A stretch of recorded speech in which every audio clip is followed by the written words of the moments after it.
What's up, everybody? It's your boy Flash from ALWT Gaming, aka Malachi36. I'm here with Mill, Dewey, Carrot on a beautiful Tuesday. How are you doing today, good sir? Living life, can't complain. Living life, can't complain. You know what? Let's go ahead and crack on open a Sprite, which I wish it was a Raise Energy drink, where you guys can get your Raise Energy drinks at Rep Sports, REPP Sports. Type in ALWT Gaming at checkout, get 15% off. That is 15% sign off as I sip on this, pretending it's Raise Energy. Quite delicious. But I'm glad that you're doing well. And of course, this little trio would not be complete without the one and only. It's the 9-ball corner pocket. How are you? Doing good. Good. All right. Doing great, actually. I'm sorry. No, that's what I like to hear. That's what I like to hear. I mean, I know that you guys right now are kind of getting fully caught up on your Yu-Gi-Oh! Events and all that good stuff, but what are some new things? What are some animes you guys been watching, shows you've been watching, games? Like, what's been new? It's been about 2 weeks since we've been at this. Maybe even 3.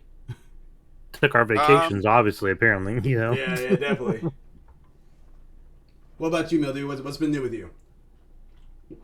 Not much. Been playing, you've been getting back into Yu-Gi-Oh!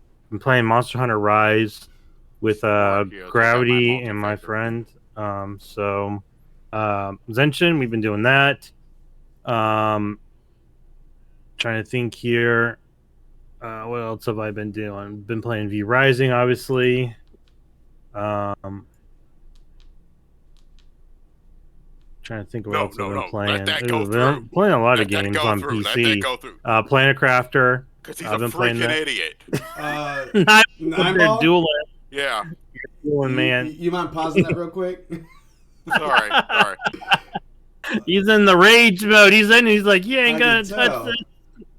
Yeah, I completely. Go ahead and say that again. I missed what you were saying. I'm sorry. You're fine. I was just saying, yeah, but played Rise with Gravity a little bit ago. Like, I think it was over this weekend with him, myself, and my friend Zenshin on there. We also, I think we played some a little bit of Monster Hunter World again as well. I've also been playing Planet Crafter. Finally came out with this 1.0 update. I've been playing V Rising. That one's still really, really fun. I got a new game called Panzer Knights, which anyone's seen the... it's actually not even, I don't know if I would compare it to the anime, but pretty much it's a tank game with a story mode to it, and you pretty much have a tank crew. It's like anime style, drawings and all, kind of like Valkyrie Chronicles. Sorry, but stuff like that. Like in terms of like the art style for it, in terms of Valkyrie Chronicles, but it's actually the gameplay is not like Valkyrie Chronicles. It's actually you're in the tank, you're driving around, you're actually shooting other tanks, trying to complete objectives. So no infantry units in this one, but it's actually a lot of fun. And it's actually really kind of hard too. It looks like you would be like just this cute little. You just go around, ha poop, ha poop, ha ha ha ha. No, no. They're like, you're in that light tank. Well, you just went balls to the wall in, so you just got owned. It's like, yeah, I did, totally did. So it's a lot of fun, but I'm not just trying to get back into things, trying to complete my large-ass roster of games. I heard that. Okay. That's also been watching animes on the side, trying to see if any come out in English, that I can watch. Parallel World Pharmacy has been one. They got a lot of stuff coming up and coming out here soon and shortly, so we're definitely waiting on that. Before season number 2. Yeah, 2023, but still, it can't get here soon enough. And I know Ohio cannot stop talking about that Goblin Slayer 2, man. I know, right? I'm a company on the fence, Ohio. Okay, I'm talking about this time. Me and Ohio, as everybody knows, we don't get along very well in anime. But I mean, I have to agree. I actually agree with him. I did not really like Goblin Slayer personally. It's each person's choice. There's like anime out there for each and every person. I actually did I did enjoy it. So just the base aspect of it, it wasn't terrible. I'm not going to say it's like the greatest thing ever, but I'm like, it was actually a pretty decent show. Very dark, but pretty decent still. So I'm actually kind of curious to see what they're going to do with the second season and all. And I'm in the same boat as you, Mildewey. Like I didn't think it was the greatest thing since sliced bread or anything like that, but I definitely do not think it's as terrible as Ohio makes it out to be. Like that will forever be in this negative F tier. And for me, like I thought it was fine. Would I recommend it to somebody? Probably not. But not unless they liked, like dark, like adventure, fantasy animes, then maybe. Even so, like honestly, even so, with that being said, if it wasn't for the constant meme that we have going with Ohio, I probably wouldn't even think about to recommend that to somebody. The only reason why Goblin Slayer is like in the forefront is because we always tease Ohio with it. Outside of that, I probably would just be like, oh, that was a good time, and that was it. So, but 9Ball, what's been new with you? What's been going on for the past 2 weeks, video game wise and anime wise? He's been living the king's life. Video game wise, I've been playing a metric butt ton of Monster Hunter. And you haven't called me, bro. Yeah, I've been running through Iceborne currently. Bro. You see what I have to deal with here, Malachi? Yeah. No love. No love. Like, brother doesn't even reach out saying, yo, I'm getting World. Like, I would have hopped on that in a heartbeat, but no. And is that all you've been playing lately over the... Yeah, I've been watching that show I watched, some of Sandman. Mm-hmm.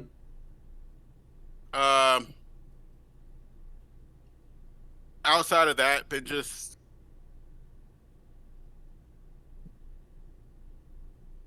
Outside of that, just basically, I forgot, I've been watching playing Monster Hunter. I gotta watch some more Spy X Family. I actually finished that one. Yes. So far. And you did it right in time, because in 2 months is the next part. I know, I can't wait. Yes. But yeah, as you guys know, 2 weeks ago, not last Tuesday, but the Tuesday before that, we were here together, all that good stuff. But then the following week, like I was debating if I was going to be doing ALWT Things Gaming, because like I was just coming back from vacation. But as I was getting prepped for the story, I ended up getting a headache, and I was like, all right, that's a sign that I just need to relax, chill out, and all that good stuff. But yeah, so with that being said, like a lot of my video gaming has been kind of on hold a little bit. I did go ahead and get some Smite in there. Been playing actually quite a bit of FIFA, and then I don't think there's really any other games outside of those I've been really playing lately. I definitely have been watching quite a bit of anime. Got fully caught up on all my animes. I was a little disappointed on Saturday because Aoashi, the soccer anime that's been releasing weekly, it came out with a new episode on Saturday, but for whatever reason, there's an issue which caused them to have a week delay. So that episode that's supposed to come out I think it's episode 19, was supposed to come out this past Saturday, is going to be coming out this Saturday, which I'll still be able to watch it from my phone because I have Crunchyroll on my phone, but I will have to watch it while I'm at another event, because I have an all-day event on Saturday actually, so I'll be out of the loop on that for a little bit. But yeah, but just like stuff like that, like I definitely wanted to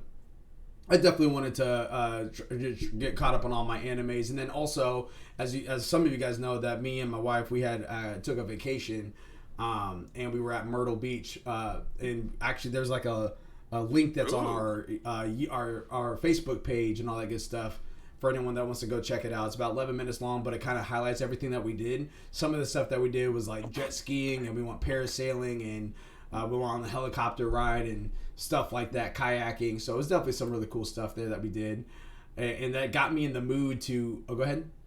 I was going to say, spoiler alert, first 50 seconds of the video is Malachi getting wiped out. No, it's not. but like, yeah, we definitely had some good times there for sure. And then like, coming back from the trip, it like because of the location and the environment, it got me inside that like mood to watch some of these actual like shows, not animes, but like actual like live action shows and stuff. And not live action animes. Let me clarify. I'm talking about stuff like like I don't know, like I'm Hunger like, Games this or whatever. Yeah, guy over there watching like the live action Death Note and DBZ, which definitely not. No, I'm like, Speaking of which, I watched the someone live check. action Resident Evil. Don't watch that, by the way. Yeah, you gave the warning to me in Abyss. I was about to say, don't they have multiple Resident Evil movies? Yeah, They got movies. Movies. The show is bad. It's all kinds of bad. Gotcha. It's really not even a Resident Evil movie. It's like a zombie movie featuring Resident Evil characters. You told me about that. I think you said it was like shoot, what's that one zombie Land movie? of the Dead. It's Land like, of the Dead. Yeah, that's what Mm. you compared it to. It's bad. Something else. Yeah, might watch. I don't know. It's kind of weird, but I might like Sandman. Yeah, I was about to say, I saw that.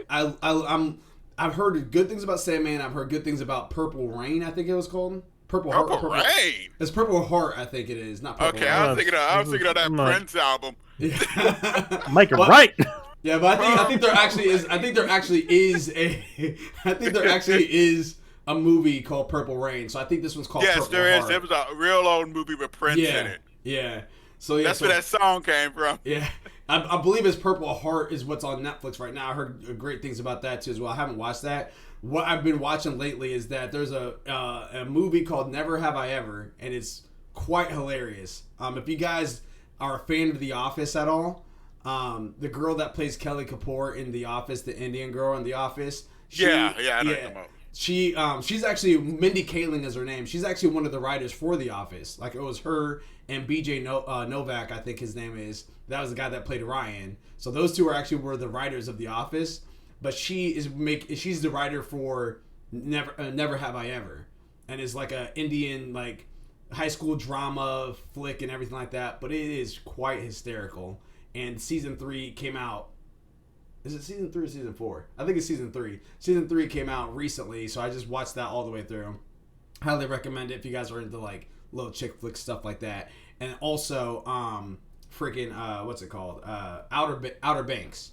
That one's also a pretty good one. That's the one my wife actually got me hip to, and I always would like start it, but then like I stopped. But after I went ahead and got back from Myrtle Beach, I picked up where I left off. And yeah, it was definitely a good time. So I'm ready for the next season for that to come out. That's how I was with The Promised Neverland. Because I kept trying to watch it, and I guess my niece one day was like, "Trevor, let's just watch it together." So we just sat down and watched it. Yeah. Yeah. And again, season 1, phenomenal. Season 2 was great up until it started getting to the end. And that's when all hell just broke loose, and it was not good. It was the Game of Thrones ending. Yeah. Pretty Season much. 8 all over again. Yeah, quite disturbing. I did like Jason from Walmart, though. He was cool. But we actually have a lot of news to talk about today, and we're going to go ahead and dive right into it now. That's what you guys are here for our little stuff like that. So welcome to All Things Gaming, episode 30 for season 2 on August 16th, 2022.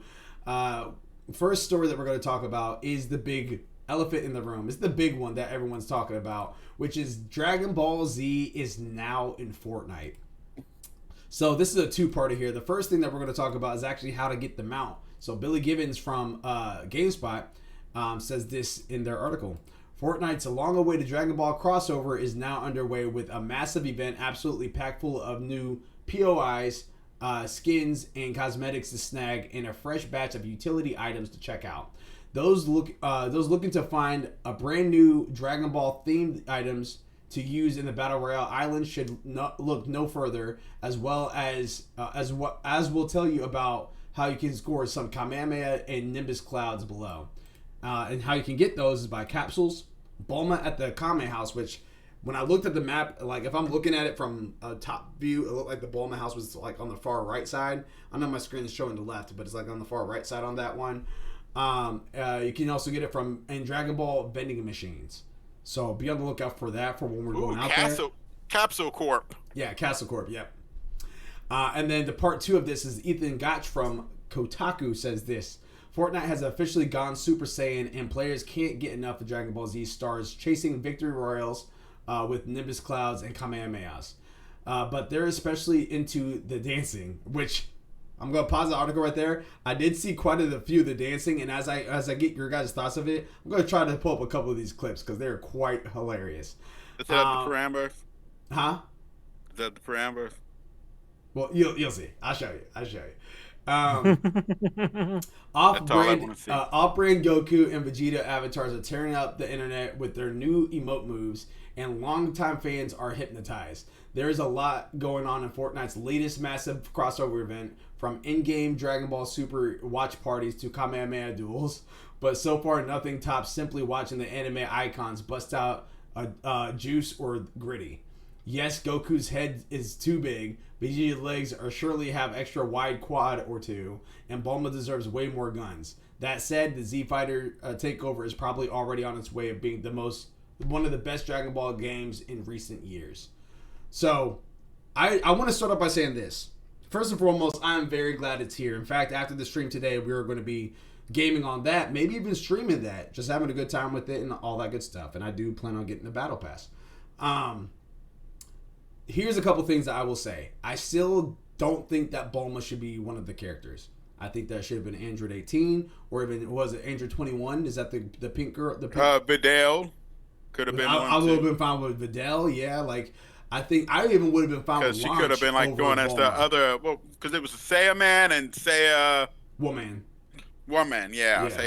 Those kind of make sense to me. Yeah, that I would even expect Launch over Bulma, because Launch actually had guns. Do they have the Saiyan Man dance? We'll have to find that out. But like, I will say again, like, Bulma I think could have been interchangeable. She's in there, cool. It is what it is. The thing that I don't entirely am in love with is Goku's design. He looks a little weird from certain angles. It doesn't look like it's a canon model of Goku. They messed that up though. Did you see the Naruto ones? Because I didn't see it. Yeah, playing them. The Naruto ones look fine. Good. Yeah, they look pretty good. It's the way that his hair is that at some angles it looks like it's like a claymation that's in this game. It doesn't feel entirely right. If you're looking at him like straight on, it looks like Goku. If you look at him from behind, that's when it starts looking like he's fine with it. Yeah, he's fine. Lawrence is dead on it. Like, I think they tried to do the whole hair dimension, but I feel like it would have been fine if they kept it the same way like they do in the show. So I don't know. I think when he's Super Saiyan, he looks fine, but just the dimension of him in normal stance, I can't remember I actually don't know how it feels when he's in God mode, because when he's like Super Saiyan Ultra Instinct, I think that one looks fine, if I'm not mistaken. I do. Ultra Instinct, by the way, look cool, dude. I love. That's probably one of my favorite transformations. Yeah. It's definitely Dragon Ball Z's Ultra Instinct. Yeah, definitely one of mine too as well. But I do think though that the only one that looked off to me was normal Goku, like base Goku.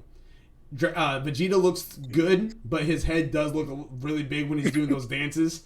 So it's pretty hilarious. So I'm going to be quiet. Does it look like bobblehead Vegeta? It looks like bobblehead Vegeta, yes. It just reminds me of the like the after the Cell games and everything with the next world tournament, martial arts tournament, and they got the video playing, like the video that was done like for Cell, like for Mr. Satan's ultimate defeat of Cell, and they have the play actors and they're all just there with the big giant bobbleheads of Vegeta and Goku. Yeah, always when you tell me that, it just reminds me of that for some reason. Oh my god, they should just put it in man. Just for fun. Just put in Ghost of Nappa as a skin. So what? All right, so I'm gonna Vegeta. I'm actually gonna share with you guys real quick. What we have here. I'm gonna share this, and then I believe it's the first. Oh, here we go. Bam. Let me know when you guys see this. I know it's just loading up right now. There we go. You guys see that? Yeah, I see it. Okay. So these are a couple. I'm gonna play this one first for you guys.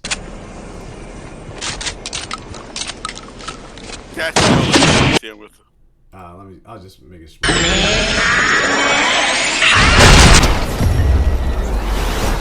So that's Goku, and that's one of them. Right foot creep, walking with that heater. Look around, stay low, make sure they don't see. Literally starts hitting the goodie. So here's another one.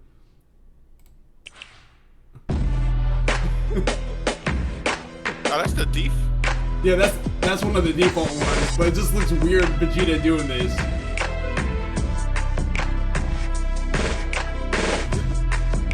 These are all on Twitter too.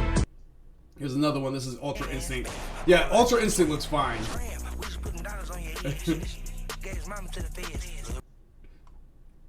I'ma leave the door open. See what I mean? Like it's just Like his head does look a little bit big, just from what I'm seeing. yeah. I'm like, You can't miss that hair Yeah. coming up the hill. Like, Right foot creep, moving, walking with that heat. Look around, stay low. Yeah, make again sure from the front, Goku looks fine, but then when you're looking at him from the back, it looks really weird. So yeah, so again, these are the types of stuff that we're having inside Fortnite. People are obviously loving it. And yeah, and I can't wait to join you guys on that when we do our playthrough today. Again, whether it's a stream or whether it's a recording or whether we just do it for fun off the side. So I want to go on over to Mildewy. What are your thoughts about all of this that we just read? I mean, it doesn't surprise me that they brought something like DBZ into Fortnite. I mean, they, like we said before, like Nineball said, they brought in Naruto for Pete's sakes, to it. So the fact that they brought in DBZ is no real biggie. So, I mean, it just sounds like they're just doing another thing to try and get kids back on to play again, and keep playing the game. So, just seems like it's their standard run of stuff. I also want to throw out there that if they're going to get a full hold of the anime world, the next one that has to be up on this caliber would be One Piece. If they get One Piece in Fortnite, then they pretty much have the top three. Actually, they just need Bleach. I was about to say. I personally throw Bleach in that realm, but as far as like the top three, that's like the most popular and all that good stuff, it would be Naruto, Bleach, Naruto, Dragon Ball Z, and One Piece. Now, here's the thing. Which skins from One Piece? Because there's a massive evolution. You would have to go with the main protagonist. You'd have to go with the main crew. Yeah, Luffy. Yeah, Luffy, Nami. Yes. Really Zoro, and what's the guy's name that's blonde that's always in a tux? Yeah, I'm trying to remember his name. It's not Kaname or Kabe or something like that. No, because they don't get Chopper till later on. I'm looking it up right now because that's going to bother me. Yeah, from the Straw Hats. I've seen like 2 episodes of Naruto. I've got nothing to say on this. All right, let me It's like I started, somebody would work like, you need to watch Naruto. So I was like, okay, so I start watching Naruto. How many? Sanji, yep. Sanji, yeah. How many Robin, shows Sanji, 1,000. Never mind. Zoro, Nami, Luffy, Shanks. Yeah. Well, Shanks is he's like one of the pirate lords for like the seas, so he's not really going to be in there. The main crew would be they might. I don't know how many they do. Like, I don't know how many did they do for this one. They did 4. It kind of varies because like for Naruto, if you're talking about the base, because Naruto's been inside Fortnite twice now. The first one they brought in 4 characters, and the other one they brought in 4 more characters. I didn't know they had been in it twice. Yeah, they were in there previously already. That's when I thought they were in there once too as well. But yeah, if they're going to bring in just the base like 4 or 5, you would have Monkey D. Luffy, Roronoa, Zoro, Nami, Usopp, and Sanji for the base crew because that's who you start out with mainly. Yeah. I've only watched up to exit points. You don't get Tony Chopper until a bit later.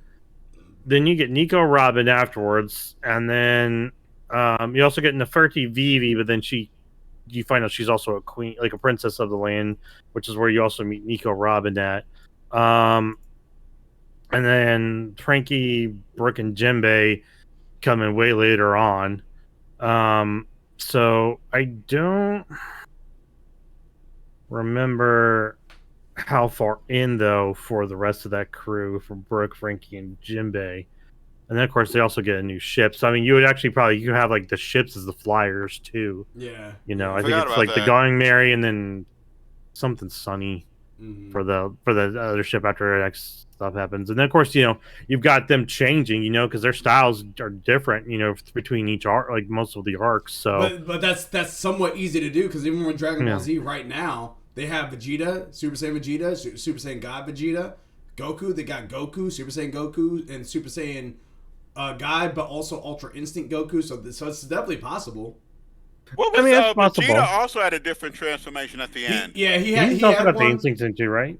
No, it wasn't Ultra. It wasn't Ultra Instinct, but it wasn't Ultra Instinct. His was different than Goku. I was they actually split the two. Yeah, they split the two, but they didn't actually explain what it was. But what it was, Jiren was able to find out what it was, but they didn't actually name it anything. It was just one of those things where he was able to. No, it has a name in the comic though.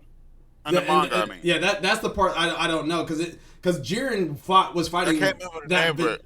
Jiren was fighting Vegeta when Toppa became pretty much as strong as a god of destruction, and he was destroying everything. And he spoiler by the way, and when he came against Vegeta, Vegeta was able to neutralize the destruction, and Jiren was like, "Oh, so you got that?" Well, and then that was pretty much it. They didn't actually explain what power Vegeta found. So, but it really was just a Super Saiyan Blue Vegeta, but with it's another level of him, but it was pretty much just had enhanced aura. That's really what it was. But interesting. Yeah, definitely exciting stuff. Ultimately, and I cannot wait when we end the stream. I cannot wait for us to jump on Fortnite together and be able to go through the land of Dragon Ball Z, or at least some sections of Dragon Ball Z, I should say.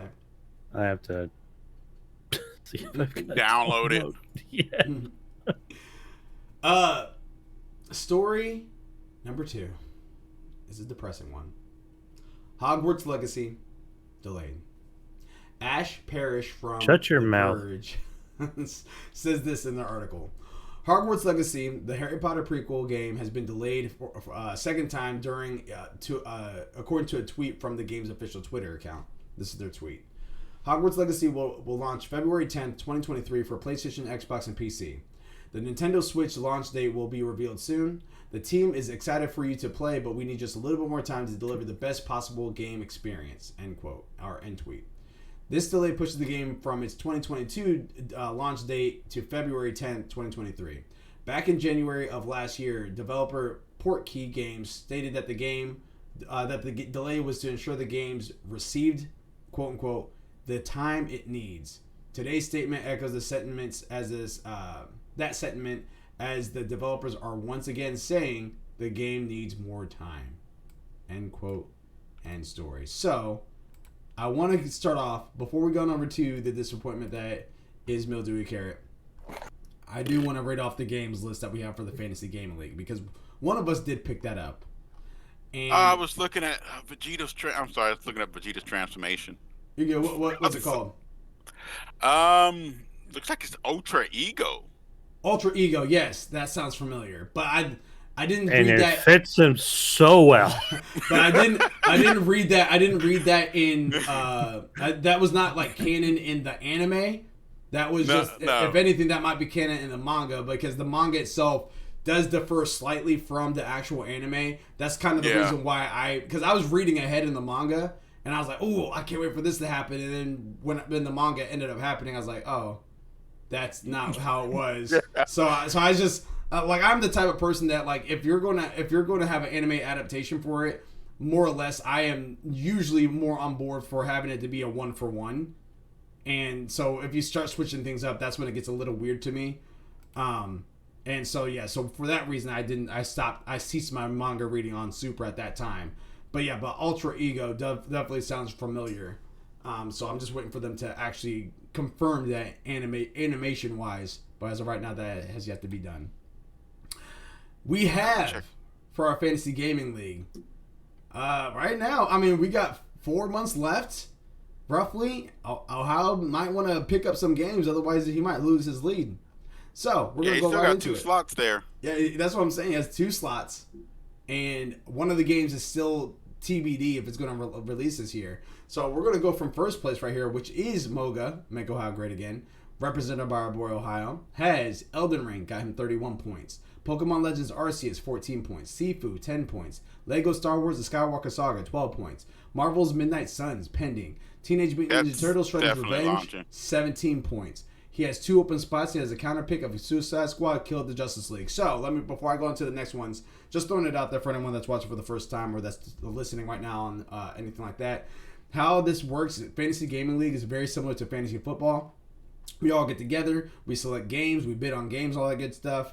And it is on a 100-point scale, and you're against everybody at the same time instead of being against one person on a weekly basis, and it's through the year. So whoever ends up the year with the highest score is going to be crowned the victor. And again, like I said, it is on a 100-point scale. 70 points is the threshold, and we're based off of Metacritic, aka OpenCritic. So anything that scores above 70 points on OpenCritic/Metacritic will gain you points. Anything that drops below 70 points on Metacritic, OpenCritic will lose you points. Anything that's right at 70 will neither gain nor lose.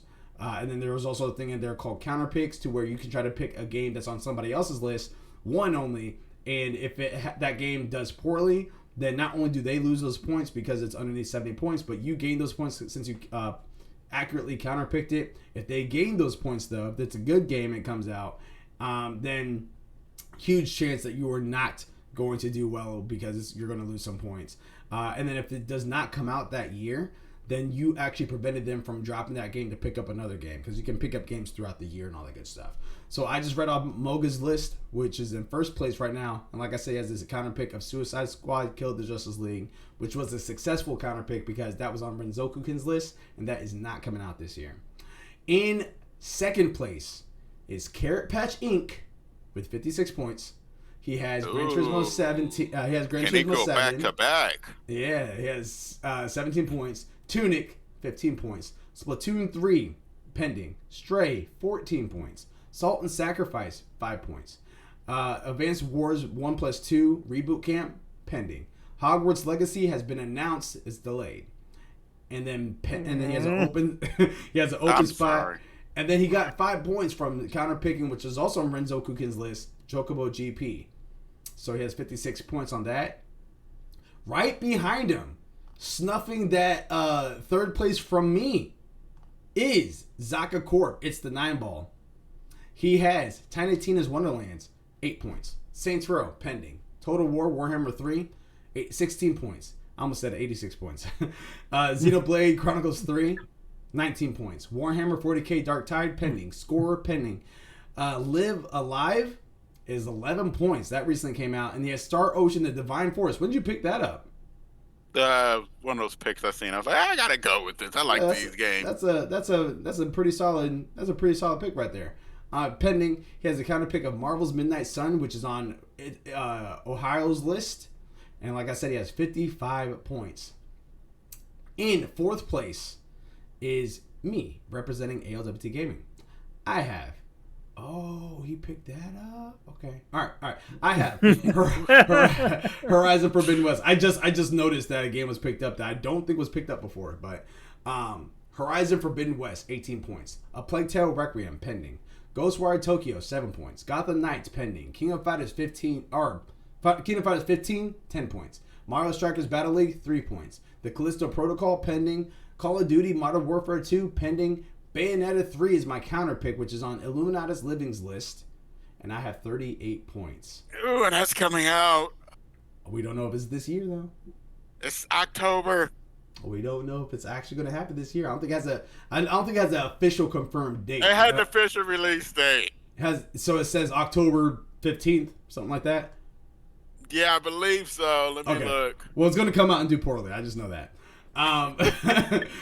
In fifth place is Renzokukin, who has 36 points, which is my lucky number. Favorite number, I should say. He has God of War Ragnarok, pending. Triangle Strategy, 13 points. Suicide Squad Killed the Justice League, not coming out this year. Chocobo GP, -5 points. Kirby and the Forgotten Land, 15 points. Metro Prime 4, pending. Digimon Survive, 8 points. Slime Rancher 2 is not coming out this year. And he has a counter pick of Diablo Immortal, which was on Illuminatus Living's list, and that got him 5 points, which is why he was able to retain that fifth place. And then in last place right now is Illumina's Living, aka Illus Be Live. He has Dying Light 2 Stay Human, 6 points. Bayonetta 3, pending. Strangers of Paradise Final Fantasy Origin, 2 points. Mario plus Rabbids Sparks of Hope, pending. Diablo Immortal, -5 points. And Shovel Knight Dig, pending. Pokemon Scarlet and Violet, that's when I was just like, oh, he picked that up, pending. He has an open spot and has a counter pick of Saints Row, which is on Zaka Corp's list. He just got like every bad thing. I mean, it was like his list just got struck by lightning 3 times. Yeah. In the same day, and a tree fell on it. Now, I will say, not trying to toot my own horn here, but I am a little shocked that I am in 4th place with the games that I have. I am a little shocked about that. I thought I would at least, because I mean the games that I have on the list, they look like banger titles to me. Oh, I was about to say, I thought you were about to try to play the modest game, but like, I didn't think they were going to do that well. Oh no! I don't know if I'd be in first, but I felt like I would have been in like second, maybe third. But I did have to drop a game. I can't remember what game it was that I dropped. It was a big game. Well, you still got Plague Tale Requiem, which I like to play still the first one. Yeah. I think the Callisto Protocol.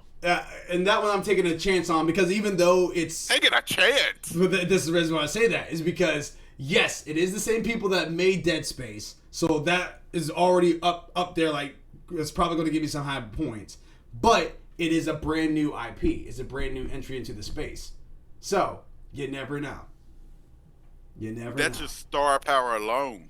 It does look good. I think, that's what it was. It was Starfield. You said Star Power and that triggered it. I had Starfield earlier. That got pushed back to next year. Yeah, I should have counterpicked that one. So on paper, on paper, I would see myself being in there like the second, third range, possibly first. But right now I'm sitting in 4th, and I'm like, okay, we got 4 months left. What's going to happen in these 4 months? What is Gotham Knight coming out? Next year. Oh, Gotham Knight. That's supposed to be coming out this year. That's October 25th. Okay, I see it. Okay, I was about to say, I know it was October, something like that. So there. I'm still mad about Callisto Protocol. I was about to pick that up too. I love you too, man. But on over to the Hogwarts Legacy. I want Mildewy. Elaborate. Talk to us. I don't think. No, I'm kidding. I like it. I think I had to have counseling session. It really hurts. I'm kidding. All these games just keep getting pushed back. No, I'm actually proud that they're stepping up and saying, "Hey, we need more time on it." You know. Hold on. I love the switch of tone. You're like, I hate the games that delay. No, actually, no. This is a very smart move. Like, no, I definitely. It does. It's kind of sad that it's not coming out. And it does hurt my gaming list. But I feel like that one was like a 50-50 shot. They're like, we're feeling confident, but then they're looking at it, it's like, we were probably a little overconfident with it. So I'm okay with that. I'm okay with pushbacks to make sure the game's like delivered the way we want, not like a Cyberpunk 2077. Full bullshit. Pardon the French. But I'm definitely glad that they're doing that. It definitely kind of makes me curious on what they found that is causing this little bit of pushback. Was it coding? Was it the game like mechanics, stuff like that? I know they said they wanted it to be received really well, but it's like I don't think there was much coming out during the holiday season that would have like offset it, as far as I remember. But I mean, if they it's coming out literally that same month. That's what game? God of War Ragnarok. So Ragnarok is coming out that same month, but I'm like, if they've timed it well enough, they could definitely do it. It depends upon when, though, I guess Ragnarok's coming out, which, to be honest... Did they cite what the problem was or anything, or did they just say we're pushing it back? No, they said they're pushing it back because they need more time, is what they're saying. Yeah. But it is one of those things, like, this is not the only game that was coming out in November. November specifically, that got delayed. And a lot of people are just like, go ahead. So it was actually set for, I don't think November, but I think holiday season. I don't think they actually had set a month for it. as of yet. But now that they've actually pushed it back, it looks like they are actually giving a physical date of February 10th, 2023, which really isn't that far of a push off. Yes. So I feel like it's just for basic tweaks, touch ups, and all. And then, kind of as we were saying, it's like I feel like probably because of God of War, they're just like, let's not risk getting pull Horizon here. Yeah. No offense to Horizon, fantastic game, love it, it's awesome. Horizon got screwed because of where it came out at. Yeah, again, but it's still fantastic. Yeah, but agreed. It's still fantastic. It still did well, even for when it came out. So yeah. Trying to think of what launched alongside Elden Ring. Elden Ring. Yeah. Oh God. Oh. Yeah. I think the first time was God of War. Most people do that. I mean, you see it also in movies too. Like with certain movies, like big blockbusters hit. Like let's say a big Marvel movie, like what was it? Avengers Endgame. Mm-hmm. A lot of other movies will move out of its way because, to be honest, you don't want to be in the crosshairs when that movie comes out. Yeah. And it's also like on top of that, this is aside from movies. Movies, you can still go to movies for like $10, $11. This is you asking for $50, $60, in some case $70 to spend. So you want to give yourself some breathing room because at that point, $60, $70 is a lot of money to spend on a game. And if you have to choose between Elden Ring and Horizon, it just comes down to, all right, what game am I most hyped for? It just comes down to Elden Ring. That's the thing. Like I'm still seeing Elden Ring news pop up even to today, and we're like Elden Ring's going to be game of the year, no brainer. It's going to be game of the year. What? I thought it's gonna be Cyberpunk. Cyberpunk win. But yeah, no, it's just I mean, I definitely agree. Like, there's not a ton of games that has that whole stopping power to be like, all right, this is coming out on this time period, so we want to get out the way. God of War Ragnarok is definitely one of those games. Elden Ring is definitely one of those games that's been demonstrated. I think that Horizon has the potential of being those games for other titles that's like below it. So like if Horizon was coming out like say July and that was the same time period as Saints Row and even Stray and stuff like that, like I think those games would probably be pushed back for Horizon because of the moving power that Horizon has. By the way, that was a good game. And there's another game too that I'm seeing, and I know we haven't really talked about it, but the Tales series. Oh, Tales of Arise? After Tales of Arise, Tales has always been in the like most people say, it was in the cusp of being almost Final Fantasy levels with the other ones, and from what I'm saying, Tales of Arise is finally going from B to A tier, triple A tier. I think I honestly want to not even argue that, but I would say that Tales probably would be on Final Fantasy levels at this point. I would say they've got I just haven't fan base. They got so many people backing in, and just the story. The stories are really good. Don't get me wrong, they're really fantastic. But I find some of them can be long. Yeah, and that's not even base story. That's including side mission stuff that they include in those games. So the fact that they're raising up, with their history doesn't surprise me at all because they've been really putting in the work for those. So I wouldn't be surprised if the next one comes out is way more hyped up around, around these levels of like, Horizon, Elden Ring, God of War levels possibly, especially with, like I said, they've got their group. They've got their fan base that truly, truly loves them. So it wouldn't be surprising if we start seeing that coming more and more forward, especially as we see, anime coming more and more forward. It wouldn't be surprised if these games start really picking up more and more in popularity, these styles. So Genshin Impact, I know, is already one that's like really popular. And I see so many freaking trailers on YouTube saying about, you should play Genshin Impact. I'm like, one time. You play Genshin Impact one time. And you get all these things about, here's how you should play it for real to get really good characters. And I'm like, I don't care. Lost Ark's doing well, too. Yeah. That one, actually, I want to get back into. That one looks really fun. And then like, going back to the Tales things, like to your point there, Mildewy, Tales has been progressing over the years towards been piquing my interest as a huge Final Fantasy enthusiast, to the point to where this last one, I actually got it. Like, I have Tales of Arise. I just haven't actually started it. But I got it when it was on sale for like $20, $25. And I was just like, all right, let me go ahead and do this because I played the demo. I was intrigued with the demo. I just don't know the characters. But again, the way that Tales is that they don't connect like Final Fantasy. They're they have elements of each one. They have like certain elements, like Final Fantasy, and certain famous like characters, I believe. Stuff, yeah. Yeah, but they don't really like connect like that. Yeah, so for me to pick up Arise, like the way that the story was kind of, it compelled me enough, and it felt anime enough, and then it does remind me of Final Fantasy, and I love Final Fantasy so much that if I can get in something else that's similar to Final Fantasy, I'll give it a shot. So that's why I picked up Tales of Arise. I just need to find time to actually sit down and play it, because I know it's a long game.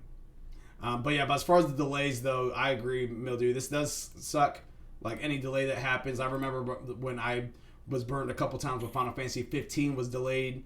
But I at the end of the day, though, like, yeah, it sucks for us as the consumer, but at the end of the day, it's also a positive thing for the consumer, because that gives us, the developers, a much more of a better fighting chance to give us a finished product versus something that is, again, as we know, is Cyberpunk 2077, unfortunately. Unfortunately, they become the norm of saying, do you want a good game or do you want a Cyberpunk 2077 launch? Exactly. You can't even say a bad game. The sad part about Cyberpunk 2077 is it functions now. Right? No, I know it does. It should have fixed. How many years later? I'm not justifying it. I'm just saying. No, but I'm like asking how many years later. Waited a year. If you had waited a year, agreed. How much difference that would have made from probably one of the greatest games, talking in the same vein as Elden Ring is now. Yep. Compared to, you get Cyberpunk, and while I could talk about it, I actually love the game. I didn't have any problem with it. I love the game, but you can't overlook it, and that it was that bad at launch and they knew it. This was not a No Man's Sky incident where the guy was kind of amateurish. He didn't realize that they do certain things for a reason. He had the best intentions, it just came out wrong. Yeah, Cyberpunk didn't have that. They didn't have the best intentions. They just let it come out wrong. So yeah, no, I agree with you. And I agree. I'm sorry. I do want to ask. Wow. I do want to ask you guys on like a little fun one on the side right there. For Final Fantasy Crisis Core Reunion, that's supposed to be seen the end of this year, beginning of next year. Do you think that is going to experience any form of a delay? The Reunion one? I don't know. I haven't heard nothing about it. Yeah, because I don't play those games, as you know. Like, I'm not trying to be mean, but it's like I wouldn't know about what they're. So if I remember right, though, from that, you tell me I'm wrong, Malachi, but that one's just a remaster. It's not a remake, right? They're just amping up graphics and all and touching up coding. You know, they're not remaking it completely. They're just remastering it. So it's still same game format, touched up for the current systems and all, graphics and all that, right? Yeah, because it was only on PSP and that was it. Now it's coming across all platforms, and they did touch up the graphics. I think they even switched out a couple of the voice actors and actresses, and that's it. I think that one should be fine then to come out on time, because it's not a heavy switch like some of these other ones are. So I don't see it being something that should be delayed unless, you know, something comes up with transferring the coding, because that's the only thing I can think of is their background coding and everything for the system because of what am I trying to say here? From PSP up to, you know, console systems. You know, that's the only thing I can really think of that might cause a problem with that. But really kind of hoping it doesn't. So we'll have to wait and see, though. But okay. I don't feel like it should, in my opinion. Okay. No, it shouldn't. I asked that for a couple of reasons. One, I mean, we only had one announcement about it, and that was at the Final Fantasy VII 25-year event. So that's one reason. But then the other reason why I brought it up was because if it says winter of this year, so that technically could mean December. Yeah, okay, I see where you're going. Once you said that's like saying fourth quarter. Exactly. So, and right now, the way that January through March of next year is looking, it's looking very much like the beginning of this year was, where it was just polluted with a crap ton of games. Now we have Hogwarts Legacy for next year. We got so many different games that are like literally were pushed back for the beginning portion of next year. This year we had Sifu, we had Elden Ring, we have Strangers in Paradise, we have Horizon Forbidden West, we had Babylon's Fall, we had literally all these games within a month, 2-month period. So I'm just like wondering, is that the smartest time period to throw Crisis Core Reunion into that mix? That's the only reason why I say that. If you're talking like business wise, probably not. But I think also during the beginning parts of the month, I feel like, you know, after the holidays and everything, everyone spent most of their money or gotten like, you know, their seed money, you know, as you know, my family calls gift cards and everything. They might have enough to be able to probably purchase this game, depending upon how much it is, and you know the fan base. You know, I definitely know, kind of like Tales of Arise, that Final Fantasy, it's got its really own big fan base, you included, Mr. Malachi and Nineball. Final Fantasy is basically like one of the faces of JRPG. Oh yeah, no, it's face. It's the face and body, according to some. You know, Malachi and water bottle.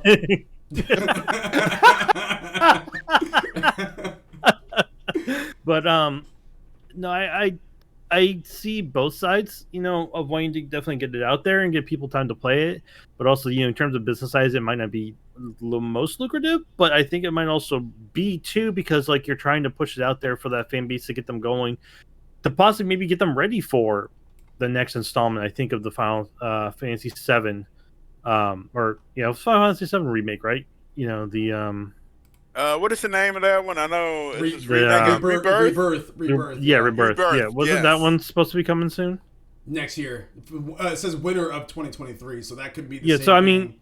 I mean, you might, like I said, probably get it out then to get people back into the runs for their Final Fantasy hits, and then come in the wintertime, then they get the 7 remake, possibly, you know, so for part 2. Yeah. Possibly. You know, we've seen how some of these things now, I will say, I will throw this out there, is that with that, so Final Fantasy 7 Crisis Core Reunion, that's trying to be launched this year. Middle of next year, Final Fantasy 16. So there's that. Oh, that's right. There's that's happening, and then you have the fourth quarter, aka winter of 2023, which could mean December of 2023 or could mean March of 2024. That's when Final Fantasy 7 Rebirth is supposed to be coming out. So then it actually does make sense to try and launch it in February then, because then you launch it in February, get it going, then get people into 16, get them going, and then come wintertime, supposedly if it launches, or even if you push it back to February next year, you've given them enough time to get their fixes of Final Fantasy to where you've got enough time play to where they're not being overwhelmed by Final Fantasy for the people who love that genre and all. So I feel like it's pretty good move. Now, like I said, there's that risk with everything else that's coming out in February, but I feel like Crisis Core just kind of was one of those ones that's it's there. It's kind of like, you know, it felt like this, to me, it felt like the same as like, you know, Dream Drop Distance for Kingdom Hearts. Like, you know, it was a fun game, but it's just there kind of in between to like fill in between. Yeah, it's that filler game. So now that I'm really, really thinking about it, which I wasn't earlier, guys, it definitely feels like that filler, and it definitely feels like it's something there just to keep people tied over until they get to 16. So it's like either you can buy this game, play some good Crisis Core, get into the store again, and then go into 16, or you can just wait till mid-year and get 16. So my last little question before we move on to the actual PlayStation Nation news. Do you think that this is going to be included in any of the PlayStation Plus subscription? That would tell me a lot if it came out immediately. Subscribe went in. That one could, though, because of what it is. Crisis Core is more or less, if I'm not mistaken, the backstory of Zack, I want to say. Yeah. It's the flashback too, right? of 7. You said what? I thought Cloud was in it too. Like, it was like Zack Cloud, like when they were in like that group or something before like Zack ended up. So real quick, spoilers 7, for anyone that hasn't played 7 remake or 7 original. If you guys are watching this right now, this is a little bit of a spoiler, but literally mute. Or don't. Crisis Core. There's an area that happens in Final Fantasy VII original. We haven't got to that point in remake yet, but in original, there's a point that happens where Cloud is telling what had happened in the past with his involvement with Sephiroth, and also Tifa's involvement with Sephiroth when they were younger, when they were in Soldier. That's a flashback right there. Crisis Core is that flashback expanded into a full game, and what that story that Cloud was telling wasn't actually Cloud. It was actually Zack. And the reason why he confused it is because he got Mako poisoned and was really messed up in the head and all that good stuff. But Cloud was actually there as a Shinra grunt through the entire process of Zack's reign, if you will. So everything that was happening to Zack or everything that Cloud said was actually happening to him in the past really didn't happen to Cloud. He was there, but it didn't really actually happen to him. It was happening to Zack. Towards the very end of Crisis Core, that's when Cloud is kind of involved a little bit more, and he's the one that actually kind of fights Sephiroth after Zack kind of gets whooped on. So that's kind of how Cloud came to be. So with that being said, with that being said, sorry. Yes, in Crisis Core you're playing Zack the entire time. A little bit longer than a minor spoiler there. I was about to say, I'm like, just why don't you? It felt like it's that. What was those? Those cliff notes from high school and college and all. Just give me the cliff notes. Malachi's like, sure. No, I mean, read the whole story and the dummies. It's like the dummies edition for Final Fantasy. Here's what really happened. All right, well, cool. Don't need to play the game anymore. Well, again, it's important to know that, especially for anyone that's going inside Rebirth, because you're going to get that information anyway. But this is one of those things, because right now people that played Remake, they don't know who Zack really is. They're just like, who is this guy? Who's this alternate universe Cloud with black hair? That's what they're thinking. According to a lot of people, it's the hottie number 2. but it's just one of those things where it's just that's what Zack's backstory is. And again, in the flashback, Zack died. So that was one of the relevant situations about Remake, which I will not spoil for you, because something happens in Remake and you're just that's definitely different. So, yeah. Let me guess, necromancy. You know what? We'll go on to story number. So story number 3. Do we touch a little plot point there? I think you did. I will not confirm nor deny. I will just say the dark side has many unknown powers. Story number 3. We have PlayStation Nation, and it's a 3-part. Really a Horcrux. It's a 3-parter on this one, and what it is that we're going to talk about Team Asobi. Ryan Dinsdale from IGN says this in the article. Astro's Playroom and Astrobot Rescue Mission developer Team Asobi is currently working on its biggest game ever. Speaking to GI.biz, Team Asobi's creative and studio director Nicholas Doucet said the developer isn't being limited by time or money in the creation of the new project, which will be its first since PlayStation 5 launch title Astro's Playroom, which was released in 2020. Unlike the free-to-play Astro's Playroom, however, this game will be a full commercial title, quote-unquote, and our biggest to date, end quote, Doucet said. We're not giving ourselves any limits. If good people want to join Team Asobi, then we will be willing to talk to them, he added. There will always be stuff to do. There is always new projects to begin. We are not limited by any money or time. If we could double the studio just like that, we would find work for everybody.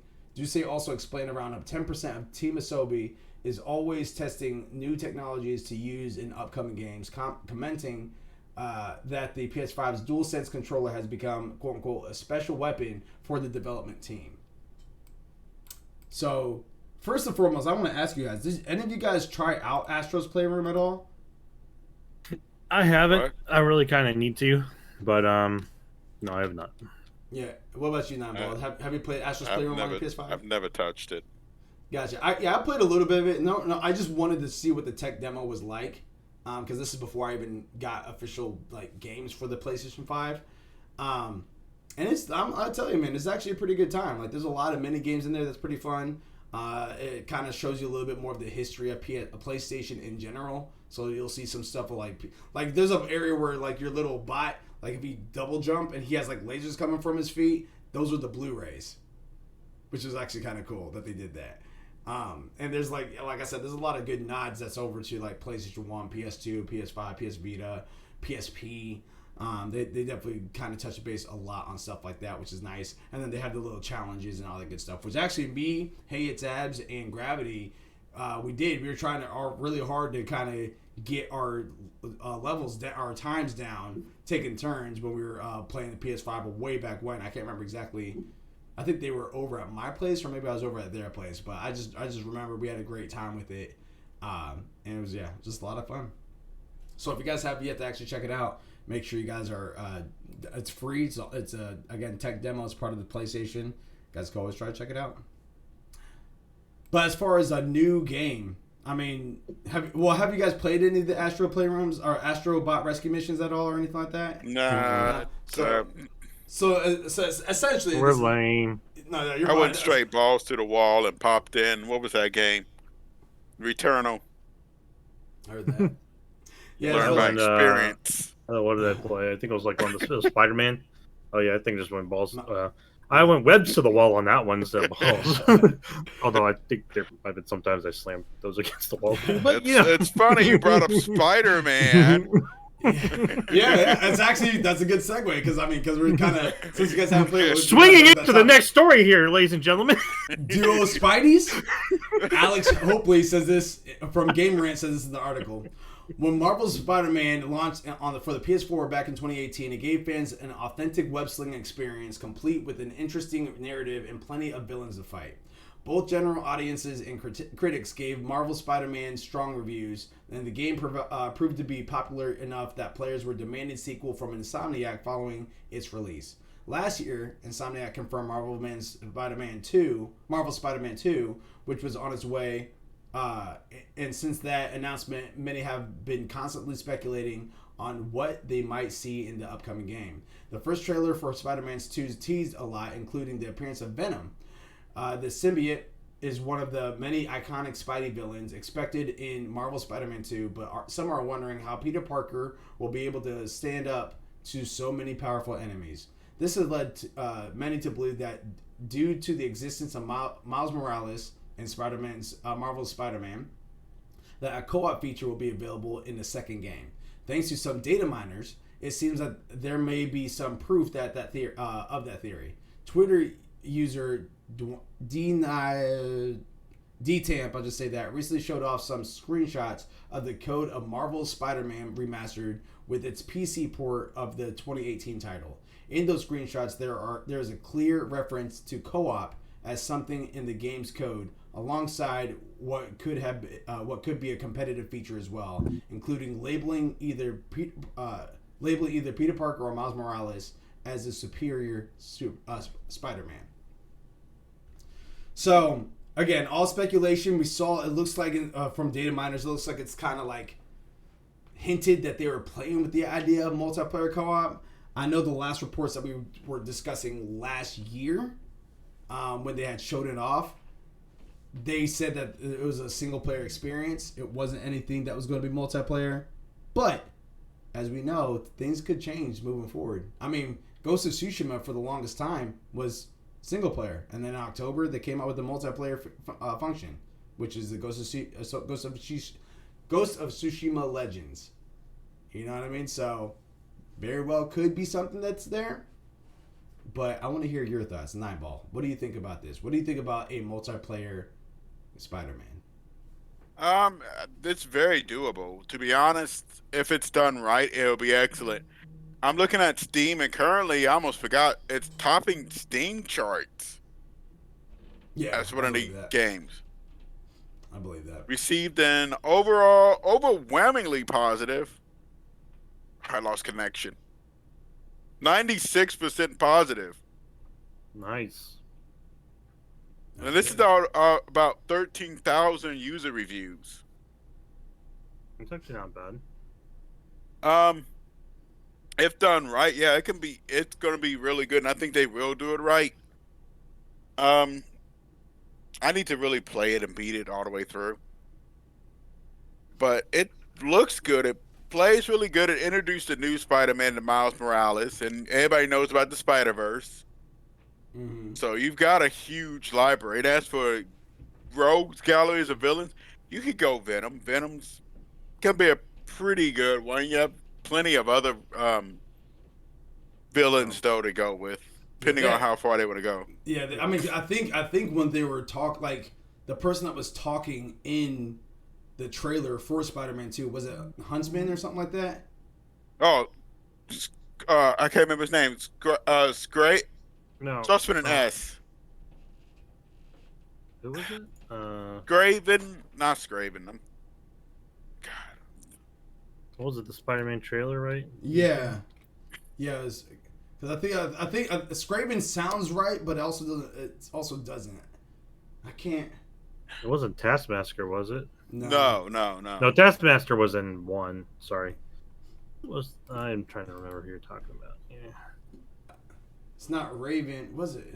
I can't remember. I think you're really close on that. I can't remember what the name of the person was, but you saw at the end, like he's like, "Who will go fight for me?" And then you just heard Venom go, "Yes, we will." Yeah, because this guy is it's basically like a hunter. Yeah, I think it's something to Huntsman. It might be Skraven. That sounds. No, Craven. Craven. Yeah. Sorry, I'm trying to remember here. I'm like, no, Craven's the hunter. He's the one who likes to go. Yep. He's the one who likes to do the hunting and all. Like, it wasn't until I heard it, I'm like, oh no, that's Craven. Like, you guys are saying Craven. Yeah, I was say, it's Craven. That's Craven the hunter. He said it. He said Craven, and I was like, that sounds right, but it doesn't sound right at the same time. Yeah, it was all for some reason I was like mixing Draven and a bunch of other names. Like Craven. Craven here, especially with Venom. And Venom, if you play Spider-Man 1, keep an eye out towards the ending. That's all I gotta say. There's a lot of stuff in here. I'm like, you haven't. I'm gonna say this definitely in the first one. You did not see Goblin yet, so you could definitely see him in this one. You could see Goblin and Hobgoblin. We haven't seen either. Yeah, Green Goblin or Hobgoblin. You could definitely see return of other villains too. I know you put a bunch away in one, but I could definitely see a lot of them returning because shit happens. I feel like there's more that would be coming in because I'm trying to remember the count for the first one, and I'm having a hard time. There is Rhino, Vulture. Well, you fought the first one. Yeah. So Vulture, Scorpion, Rhino. Do we face the electric guy? Yes. Yeah, he was. Electro. Yeah, Electro was in there. Sounds like the Sinister Six. Actually, no, we didn't fight the lizard guy yet. The lizard and Black Cat, I want to say, is also. Black Cat was in there. Black Cat's a DLC. She's a DLC. She's like a rogue rogue. She's kind of like the Catwoman to the group. Yeah, literally. Pretty much. That was their Catwoman. Of course, Doc Ock. Doc Ock's definitely in there. I mean, he's in prison right now, but I could definitely see him coming back. And I'm pretty sure there's a bunch of other ones that I'm missing on, but I think that's like the top villains. I'm like, you actually had those. Do you guys remember those construction crew guys that are just like a bunch of muscles and all had like the destruction crew? Like they had like the hammers and stuff, like were breaking stuff. Yeah. I'll have to look into that. Like you had them. Like you could probably see them as just like a minor. Like, oh look, they're there. Let's go punch them. Mm. Yeah. I mean, and again, that's kind of how the universe works too, as well. Where these villains, they'll be put away, but they're not put away for long because the comics. That's how comics always work. Yeah. I mean, how many times has Joker broken out of prison by now? Yeah. I mean, you would think maybe they would put him someplace else. Well, Arkham's controlled by Doctor Strange, and unfortunately, he's psycho too. But I could definitely see with this one, like Doc Ock's, he's got the smarts and everything. Someone will want that. You've got Hydra still that's out there. Hydra does a lot of shit in the in the whole universe. So they're there. You've got Doctor Doom, even though everyone's like, oh, that's Fantastic Four. I'm like, bullshit. Fantastic Four just kept him to his place, but he still goes wherever the fuck he wants to if he wants. Well, I have a question for you guys because now I'm kind of curious. Now that we're kind of talking a little bit about it, and we don't have to spend so much time on it, but I do want to ask you guys, with Insomniac having Marvel Spider-Man, and now with us having Wolverine here soon, I cannot wait for that. Are we going to be having like a Marvel universe around like Insomniac, where there's going to be crossover? You can do that. I mean, to be honest, Marvel Comics has infinite universes. with the main one being the 616 universe, but you have several other universes. There's a multiverse.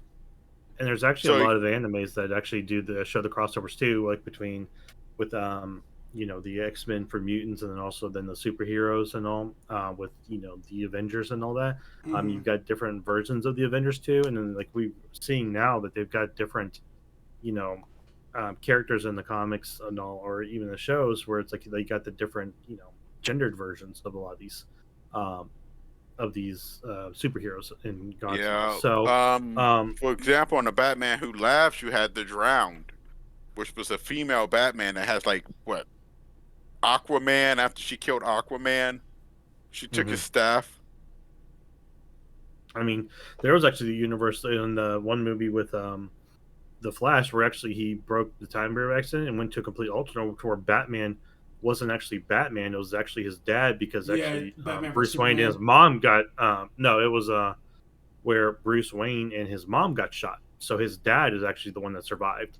And it's actually a universe where the Amazons and the Atlanteans are actually at full war and have actually been destroying the top world. It's a movie. It's a Flash movie. So an animated Flash movie. Okay. So, but they've got the multiverses too, same as Marvel. But I feel like Marvel does more playing with the multiverse than Justice League. Yeah. Well, even more or less, I'm just talking. I'm more or less just talking on a video game standpoint. Like obviously, we know that Marvel has multiple universes and stuff like that. But do you think that the likelihood on a business perspective for Insomniac is to incorporate a miniature Marvel universe with their games? You could do it. I mean, Wolverine and Spider-Man teamed up before. Wolverine, I believe, hated working with Spider-Man. Well, but at the beginning, did it. At the beginning, he shut up. Spider-Man is not known for shutting up. Spider-Man reminds him too much of Wade. And Wolverine is not really a fan of people that talk a lot. Mm-hmm. Like I said, reminds him too much of Wade. So with that being said, do you think that we're going to see Spider-Man in the Wolverine game? I wouldn't say like in the actual games themselves. Well, if anything, if you would see a crossover, as if you have some sort of like large event where it requires them all, like main villains, Hydra, you got Thanos, coming, some like those Mysterio, like some of those really big bosses. Like what's the Carnage would be an excellent one. Like, so anything that requires like huge like mass world groups instead of like just the area groups. So like this Spider-Man is kind of just makes me feel like the Batman Arkham Knights, Arkham Asylum, Gotham City games, where it's like it's their turf, it's their fights, it's their villains. So that's the same thing with Spider-Man. He's just going to have his people with the the small ones that tend to roam around a little bit but still come in because they just Craven, he wants the hunt, so that brings him into Spider-Man's area. For anyone bigger, like like we said, Carnage, Hydra, Thanos, and I forgot the ancient mutant in the one movie that they just recently did, the last one of the Eternal. Yeah, I think so. No. The ancient mutant who was like buried in the tombs, like the people like buried him at the beginning. It was like one of the X-Men Apocalypse. Movies. Yeah, sorry, Apocalypse. You could probably do that. I doubt Apocalypse will show up in a Spider-Man and Wolverine game. Well, no, I'm not talking like Spider-Man, Wolverine. I'm talking about a game that would have the capability of being a crossover, because these are bosses that are world affecting, and that's when you would really pull in the larger groups. Like the bigger, the interesting one would be dealing with, let's say, the Phoenix Force. Ooh, throwing that in there now, are you? This is universe effect. I can see them going against someone like Galactic or something like that. Yeah, but those are the ones. Galactic, Galactar, or whatever. Galactus, come on, man! Don't do this to me. He did it. But those are the ones I would definitely see crossover worthy, because they are the larger ones, the world effect, universe effect ending ones that would draw in those multiple groups to help them. You kind of like we saw in the Avengers movies. So it wasn't just the Avengers; it was everyone, kind of related to the Avengers and all. Spider-Man's Ant-Man, Wasp, the Valkyries, Thor, all of them, all of that in there. So I could see that happening and them doing that, which would be actually kind of fun and kind of interesting to see how they do the story to it. But that's where I would probably say that it's either that or you maybe have like a DLC mission with like something if they wanted to do it, like a little random like side mission or DLC side missions mini story with like say maybe Spider-Man and the Avengers, because that's who a lot of times he worked with. Or I don't know if they'd have like his young like in the Ultimate Spider-Man anime where like he actually was with the team of Iron Fist, White Tigress, Power Man, and Nova. Sorry, Nova. And you may see something with those possibly if you want to, but like I said, I wouldn't see it as a game. I'd see more as DLC content. Do you know what would be really cool for DLC content? If those would transfer on over to your PlayStation launcher that may be incoming, which is our next part of this. PlayStation launcher incoming, maybe. Osin Kunki, I don't even know if I pronounced that right, but from GameSpot says this in the article. Based on some files found within the recent PC release of Marvel Spider-Man, it looks like Sony might be planning a PC launcher. So I'm going to stop right there. There's two things that came out of this from when Spider-Man came out. One is that Spider-Man potentially had the potential to be in multiplayer. And then two, now there's a PC launcher that PlayStation is planning on possibly doing. But yeah, Sony, it looks like, is going all in on PC, as a reference to PlayStation PC launcher has been found within the files of Spider-Man's Remastered, as reported and verified by BGC, Video Game Chronicles. At this point in time, there's no way to connect your PSN account to first-party PlayStation titles. Spider-Man's files make references to things like PSN account link or PSN account linked and PSN linking entitlements, which this actually means in practice isn't particularly clear right now, but it would certainly make sense for Sony to want to push PC players to have a PSN account. All of its games have released on Steam and Epic so far, which is unlikely to change, but a dedicated launcher wouldn't be entirely unsurprising. So, which one was Nine Ball remind me that does it? Where it's like actually, I think it's Mass Effect, right? Or it's like where like you have to, it launches, you can buy it through Steam, but you still have to launch it through Origins, right? That's any EA game. I'm just gonna go first on this one. Because apparently Sony's taking steps back here. I guess they did not monitor when Microsoft tried this.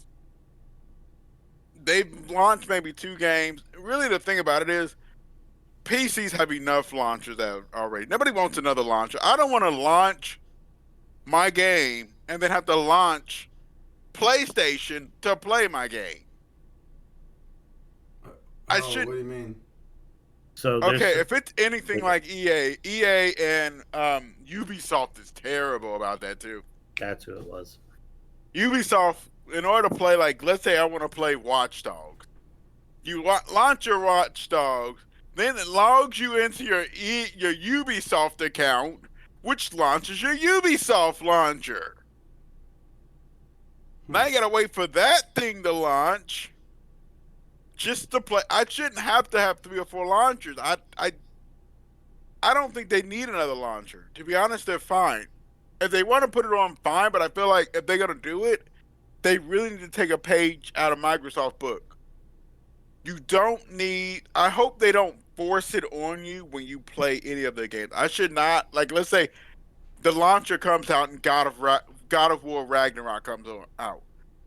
I shouldn't be forced to log in to PSN's account, then have to launch their launcher to play my game. Well, and here's the thing with that. Because I agree with you, but I am in the minority of this because I don't care about trophies. I don't really care necessarily about game progression on another platform. And this launcher idea sounds like that's going to be the better option. So if I already have a PlayStation profile, because chances are if I'm wanting to get a PlayStation game at this point, chances are I am a PlayStation subscriber or I have a PlayStation of some sort or whatever. So if I have like Spider-Man, we'll say that. If I have Spider-Man right now and I'm playing it halfway through and I was waiting for it to actually come out on my PC, even though I had it on my PS4, but now I can go ahead and play it on my PC.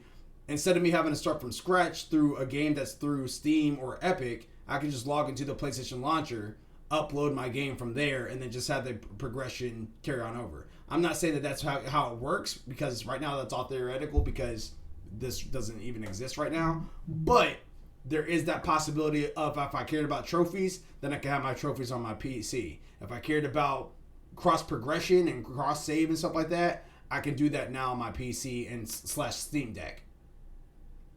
And that could be another issue, seeing as which I have a Steam Deck. Mm-hmm. How would you do the launcher? What do you mean? Would you have to You just jailbreak it, whatever you guys are doing right now with it.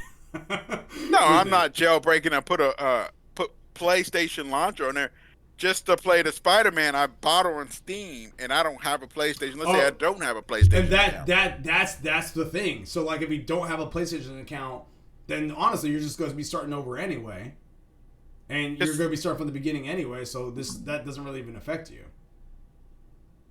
Yeah, so I really wouldn't want another launch. Like most people, this was one of the biggest problems with a lot of these newer things, because they kept launching more and more launchers. I don't want 8 launchers. I've been trying to really cut back on them. I don't want 8 launchers going in the background that's just eating up all your memory. Yeah. Just to play one game. Mm-hmm. Let me switch to my Epic launcher. Wait a minute. Oh, I want to play Cyberpunk. Let me go to my GOG launcher. GOG is pretty good, by the way. They don't really pick from you. You can launch the game without GOG. Well, I want to play like I said, like you said earlier, Mass Effect. Oh, let me turn on Mass Effect on Steam. I turn on Mass Effect on Steam.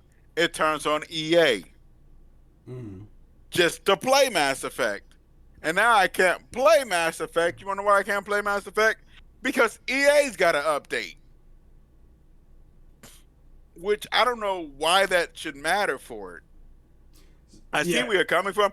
As long as it's not too intrusive and it's not forcing me to have on a PlayStation launcher, and I feel like they're going to try to, if they do it right, they're going to try to compete with Microsoft online and maybe have PlayStation Plus tiers. Well, we already have the tiers. Yeah, but it's going to be on PC. True. But the only problem is, how would they do it? They did this before with PlayStation Now, and that one totally bombed. Let's be real. It bombed. Yeah. Because they was forcing people to game at 720p. I believe you had to stream it. You couldn't download the games. Because they were scared that people was going to do something to the files or something. And hacker, like, stealing. Oh my God. PlayStation is very weird about this stuff. Like I said, they're very closed off about it. And that's what looks like the play that Microsoft has been going after them on. I feel like that's one thing they've been really going after PlayStation for, because the way they do things. They're very protective of their properties, and they're really protective of their games. Yeah. Which I can respect. I can respect that, but at the same time, too, you can't just punish us. And I haven't even done nothing wrong, and I can't play a game because I can only stream it.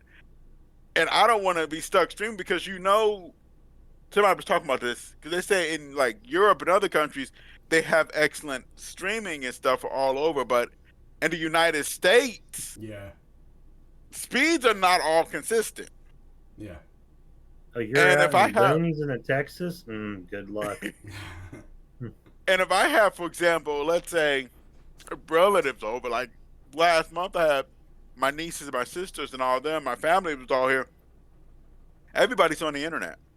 I'm not going to hit top streaming speed. Yeah. Not with everybody watching like 85 TikTok videos. I got 2 people streaming Fortnite, and I got another person watching like non-stop anime. I swear to God, she went to like 3 to 4 animes while she was here. But going ahead. Well, I was gonna say, I know I agree with. There's definitely some cons to it, as you were saying. Like, obviously, don't Like, there are some things that's here that's just like, well, why would you do it this way? Like, don't punish us for X, Y, Z. But also on the flip side, there's also the scenario where people just flat out suck. Like, you saw what happened earlier this year, where they're like, hey, if you guys have PlayStation Now already, we'll go ahead and like allow you to have that roll over into the top tier for PlayStation Premium. Like, that was going to be the thing, and it was. But then you have people that are like, oh, well, if I buy a crap load of Now cards right now for $60, then that will just roll over instead of me having to pay $120. Now I can go ahead, like, they're trying to game the system. They made themselves their own promotion that PlayStation didn't promote.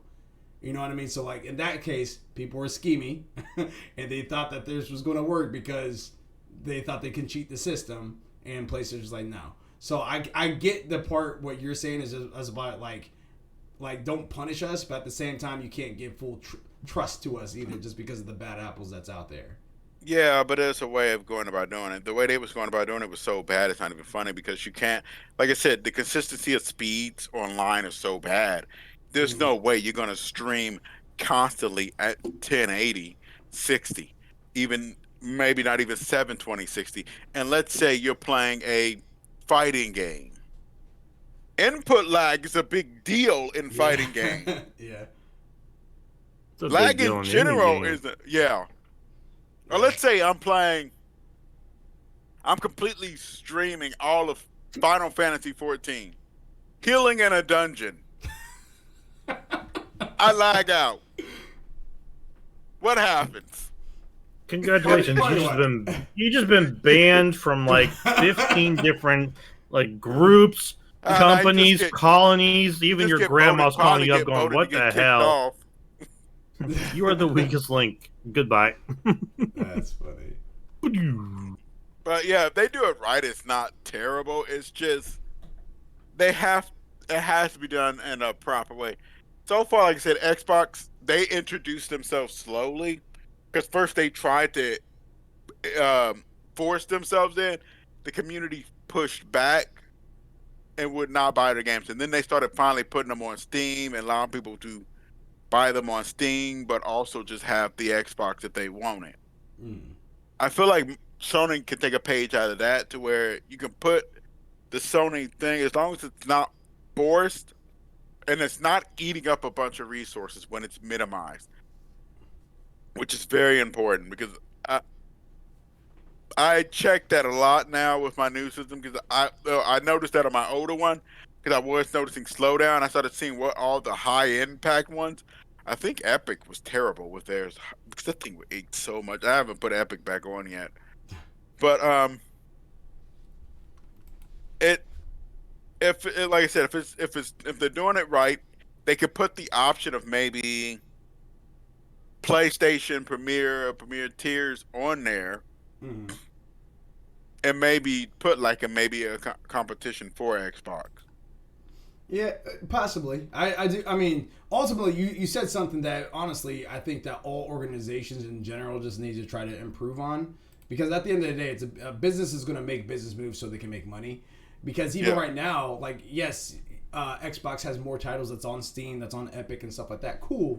But how many times have we had it to where we would download it on Game Pass and Mildew would have it on Steam or whatever, and we try to play together and we can't? You know what I mean? Because there's different versions of that alone, which is already a problem in itself. So I don't think what games did we have problems on with that? I know one for sure was Final Fantasy 15. But that was Final Fantasy's fault for that. No, there's multiple, because that was one. You had the Windows version, while me and Mildew, we had the Game Pass version, and then there was another one that we did recently. What was it, Mildew? Was it the 7 Days to Die or something like that? I wasn't on with y'all. Yeah, 7 Days to Die. Because you had the Game Pass. I had the Game Pass. He had Steam, and we couldn't do it. It literally is I don't think I played with y'all on 7 Days to Die. You didn't. No, yeah, you didn't. But that's just an example. You left us hanging to die. Yeah, that was I don't think No, I had a different problem, which is why I didn't play it. Yeah, I know. Your system was down. Out, yeah. You fried it. but that's just one of many different examples that we come across. That's just like, you can't play together if you don't have the same version. So it's not just like, it wasn't just Square. Well, with that though, that's a very very few. I've played with quite a few people. With both, I don't think that's. I think that's more developer decisions. Because what I found out was when I finally read behind, like, let's say Final Fantasy, they did that. Final Fantasy has set up different servers for different versions of the game. Yeah. Nobody knew why they did it like that. But DC Universe also does that, because DC Universe was on PlayStation 3, 4, and PC, and if you're on PC, you can't play with people on PS4 and vice versa. Well, that was at the time. You got to remember how old. DC Universe is. Yeah, true, it's at the time frame, kid. and then it was also during the time when there really wasn't a lot of cross co-op play capabilities. True. Final Fantasy, I believe, had the same issue. Towards like they Which just one? chose the comrades. 15. Yeah, 15 comrades. Which is it is annoying, but it's like that's just how the company decided to do it. For 7 Days to Die, we found stuff that online it says we should have been able to play together, but we just weren't able to get it to work. 7 Days to Die is still in early access still, so they are working on getting it up to the full launch. So there are a lot of bugs in there, most likely. So there could be an issue with something in the coding of the Game Pass one versus the Steam one. That's just stuff that you run into. Nineball and I, when we played Stranded Deep, like the first time that they launched multiplayer, oh my god, I can't tell you the amount of times we lagged and got kicked out of each other's thing. So, I mean, it doesn't surprise me that there are issues a lot of times with early access games and stuff like that. So that was the biggest problem we had there. I don't know of any like real games like they're fully co-op play. Like I haven't tried doing Halo on Steam with someone on Game Pass, so I don't know how that works. Probably not going to try. I don't know. I mean, I've only got the Master Chief Collection. I don't have the Halo 5 or anything. Well, actually, I think we got the. No, I think we did. I think I've got the Halo 5 multiplayer on Steam, and I think you had it on Game Pass. I still think we were able to play together. Yeah, I mean the whole Halo series is on Game Pass. So, and literally just sounding I think we do. Says DC Universe Online launched on PS3. Yeah. We definitely. I mean, obviously, it's definitely an older game. Was way before. That was definitely way before anyone thought of we should do crossplay. That was in the days of PlayStation goes, I think we've made something that works. Why is it smoking? Anyways. But in terms of this aspect with the PlayStation launcher, I mean, if they want to do something like Game Pass is, towards like its own different launcher, that's their call.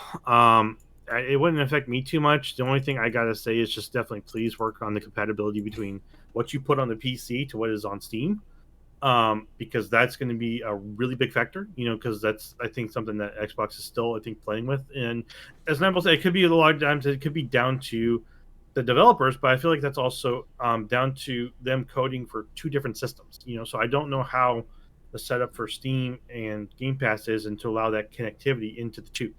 So long as they can get that done and get that right, that's awesome. If not, the only thing I can think of is just have like something inside of Steam that says link your PlayStation account here, and if there's a PlayStation game in your registry, then it'll log into it and it will code and it'll like recognize that it's like, oh, you're playing through the Steam launcher, but this is a PlayStation game. We'll send the data both ways. Just something like that. I think you can connect your PlayStation account. Yeah, you can connect to the servers through. You should be able to, because they can redirect you to the servers with ease in PlayStation. Well, I'm talking about like linking the PlayStation to Steam. Yeah, they should be able I know there's a way to do it. I was trying to actually find it here earlier, and I couldn't find it. But I'm like, I know there is a way. You to do it. But I feel like, if anything, just like something secure like that, where it's like you just launch the game through Steam's launcher, but it still tags into your PlayStation, recognizes, oh, hey, I'm a PlayStation Plus, and I've got these downloads or something like that. Or like as soon as you lock it in, like if it recognizes you've already got these games, maybe just allow it to download like the actual exe installer launcher, and then just play the game from there, because it's like, oh, you've already bought it on another system. Now that may require a lot of contracting work with Steam to allow that to occur, but I shouldn't. But I don't know the back end. I don't know what their rules are, but I feel like that would be probably one of the better ways, in my opinion, because you've already got a valid launcher on the PlayStations on PC systems. Steam is like one of the top launchers out there. Like, well, the top thing about it is, so, it's basically. Oh, sorry. I was gonna say it's like so it doesn't make sense to make a new launcher unless you really want to have just that capability showing this is the PlayStation world, kind of like Game Pass is with like here's the Microsoft world, in there. If you want to do that, that's fine, but then you got to remember how to, like I said, just to connect to the other PlayStation. I keep saying PlayStation. The other PC systems there to allow for that fluidity and co-op capability play. Of like, if I've already gotten it on my PlayStation 5, but I bring it over to PC on here because I didn't want to buy Steam, but my friend's on Steam playing it, I should be able to do that connectivity if it allows for co-op play with that. So that's the thing. If they're going to do this, they need to make sure that they truly look at not only getting it to work really well on PlayStation and not have to do, as Nineball said, here's one launcher. Oh, then, well, here's another launcher. Well, then you need the sub-side launcher. Don't do that shit. That gets really annoying. So long as they do it, maybe like I said, like the Game Pass way, but then be able to say, oh, you're in Steam, let's be friends and do this well. Like, then I'm like okay with that. It makes sense for them to go up here and do this, and then it allows that connectivity, and then hopefully, then we can get Microsoft and Sony to look at each other and go, you're still an asshole, but let's just get our gamers together. Something like that. Come on, people. Just like shake a hand while also like preparing the brass knuckles for a deck. Just something, guys. Just come on. Like for the gamers. For the gamers. Look at little Timmy. Oh, see, sorry. One big thing about it is just money, though. Yeah. Whenever you go through virtual stores, I believe Steam takes 30%. Yeah, 30%. And 70%. The reason why a lot of people have been going with Epic takes a lot less, I believe. Yeah. And if you're using Unreal, it's even they even give you even more. Yeah, because you're using still making 80. Money.